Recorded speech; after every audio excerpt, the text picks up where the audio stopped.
Cipher जो लहराया है, आप एज कानून दान होने के मेरी नाते नज़र में क्या- कोई जुर्म नहीं है। वो ये कागज़ का टुकड़ा था। ये किसी ने साबित नहीं किया कि उस कागज़ के टुकड़े के लहराने से कौन सा खुफिया राज जो है वो दुश्मन तक पहुंच गया। तो मेरी नज़र में ये बिल्कुल एक बेबुनियाद सर, मुकदमा है। आपकी जुडिशरी क्यों इस्तेमाल होती है वज़राए आज़म को फांसी देने में, लटकाने में? हमेशा जुल्फ़िकार अली भुट्टो हों, हुसैन शहीद सोहरावर्दी हों, क्यों जुडिशरी ये इस्तेमाल एक होती है? तारीख़ का बहुत बड़ा सवाल है।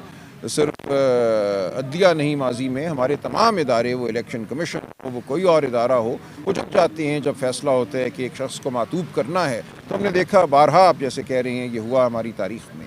तो ये हमारी रियासत का एक बुनियादी, मैं समझता हूँ, नुक्स है जिसके लिए हमें जद्दोजहद करना है, आइन कानून का सहारा लेना है, सियासत का भी सहारा लेना है। ये एक है इर्तिका का, जिसमें हम सब, मैं समझता हूँ, हम सब जुटे हुए हैं।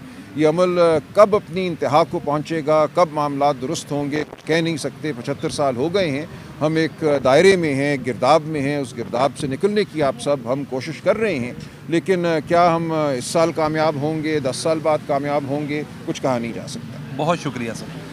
देखा जाता है ये जो आइन का एक वादा है हर शहरी के साथ कि उसकी ट्रायल जो है वो आइन और कानून के मुताबिक होगी, ड्यू प्रोसेस के मुताबिक होगी, इंसाफ होता हुआ नज़र आएगा, ये उस वादे की बरखिलाफ़ी है, उस वादे से इनहराफ है।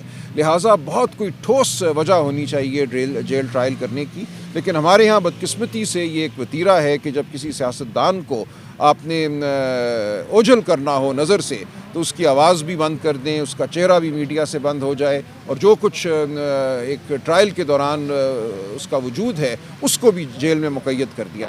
तो ये हमने गुजारिश की कि ये तमाम मामला जो है इमरान खान साहब खुद को अवाम की नज़रों से गायब करने की एक मुहिम है, या जो एक कड़ी है, उसका हिस्सा है। आप क्या समझते हैं, खान साहब की लोअर कोर्ट में से भी और हाई कोर्ट में से भी साइफर केस में ज़मानत कैंसिल हो चुकी है, रिजेक्ट हो चुकी है, सुप्रीम कोर्ट रिलीफ दे देगा या वहाँ से भी मुश्किल दिख रहा है आपको? देखिए, मैं इस बारे में तो संगीन कुछ नहीं कह मुकदमा सकता। दें मैं समझता हूँ मुकदमा अच्छा है इमरान खान साहब का। उन पर जो इल्ज़ामात लगाए गए हैं वो ठोस नहीं हैं, उनमें कोई, मैं समझता हूँ, जान नहीं है। लेकिन बहरहाल अब ये एक अदालती कार्रवाई है, और अदालती फ़ैसले जो हैं उनके बारे में पहले से कुछ कहना मुश्किल होता है। हम देखेंगे अब क्या होगा। अब अगर अदालत साथ हडियाला जेल में ही समात और साफियों को एक्सेस हो जाए, कुछ पब्लिक जा सके, तो मैं समझता हूँ उससे रिलीफ मिलेगी। नहीं, उससे बड़ी हद तक रिलीफ मिलेगी, लेकिन मुकम्मल नहीं होगा। हम फिर भी ये तकाजा करते रहेंगे कि ट्रायल आम कोर्ट में हो, लेकिन कम अज़ कम इतना ज़रूर हो कि जो जेल ट्रायल है वो भी ओपन ट्रायल हो, सहाफ़ियों को, ख़ानदान को, अवामुन्नास को मौका हो उस ट्रायल को देखने का। अदालत की तरफ से, इस्लामाबाद हाई कोर्ट की तरफ से चला, या ये कि नाम जो है वो हुकूमत की तरफ से आया और इस्लामाबाद हाई कोर्ट ने सिर्फ इस नाम पे मोर सकता, इस मकसद के लिए रिकॉर्ड मंगवाया है। सर, आप एक मुमताज़ कानूनदान है, कोई ऐसा प्रेसिडेंट सेट है कि किसी सियासतदान का जेल में ट्रायल हुआ? आप तो बड़े बड़े सियासी रहनुमाओं के और मियां नवाज शरीफ साहब के भी वकील रह चुके हैं सर।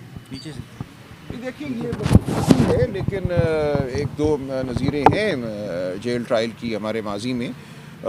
मिराज मोहम्मद ख़ान साहब का ट्रायल 70 की दहाई में हुआ, बाद में हमारे दीगर सियासतदान जो हैं उनके ट्रायल भी होते रहे हैं।